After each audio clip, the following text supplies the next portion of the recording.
Narcissist.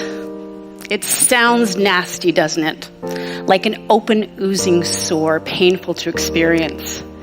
Social narcissism reflects our current cultural reality. Its growth is an increasing challenge to businesses worldwide. The word narcissism stems from Greek mythology. They are addicted to feeling special.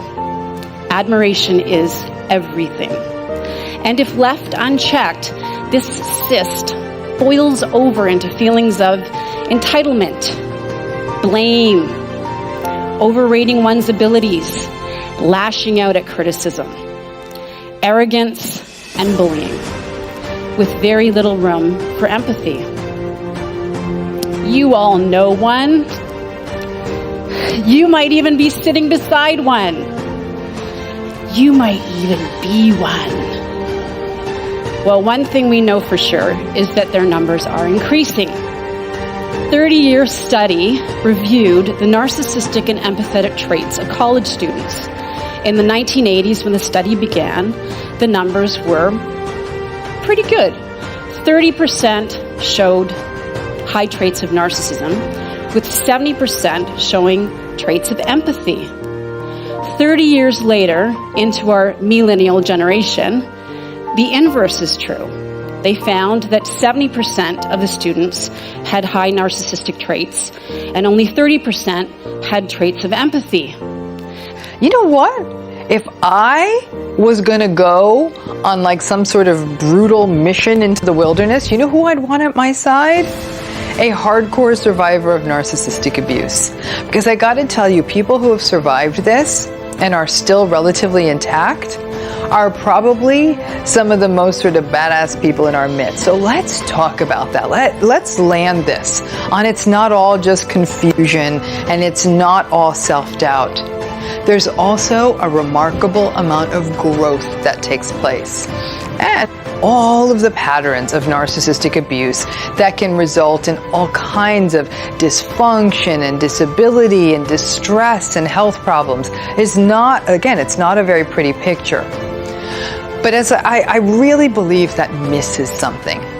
For all of the difficult experiences out there, there are some strengths that emerge. I'm going to say this. I've said this about 1,000 times in the other videos, and I know I'm starting to repeat myself, but I don't care. Surviving narcissistic abuse is a superpower. So just as I have provided a deep dive into the various problematic patterns associated with narcissistic abuse, let's take a minute to review some of the unique strengths that come out of having experienced narcissistic abuse. How do you deal with these people? How do you live with these people? How do you get along with these people? And how do you recognize if you actually have one of these people in your life? I recommend that you don't try and fix a narcissist. I think the research is very ambiguous, but I think most people would agree that it's a learned behavior. Most people would agree that they come from the extremes of parenting. They either had a parent that was way overprotective and, carried the kid around on a satin pillow and made the child believe that they were entitled by turning him into spoiled brats. And I always say, we're not raising children, we're raising adults. And so whatever you do with your child, that's what you're creating as an adult. So I said the extremes of parenting. One is you've treated your child in such a way that they become a spoiled brat child, so they become a spoiled brat adult. And the other extreme of parenting, of course, is if they've been neglected or abused. And so this is a reaction of, I'm going to be so arrogant, it's kind of a get them before they get me strategy in life, where they just become so self-protective by being arrogant and haughty and entitled that nobody's ever going to do that to me again, because I'm going to put myself above everybody so I can't be hurt. I'm going to fly above the crowd where I can't be hurt. I'll never forget just sitting in the bushes. I'm like, how the heck did I get, like, I'm hiding in my bushes. Like, how in the world did I get here? This happened a lot. He would come home from a night out at the club and literally take me out of my bed and throw me onto the ground.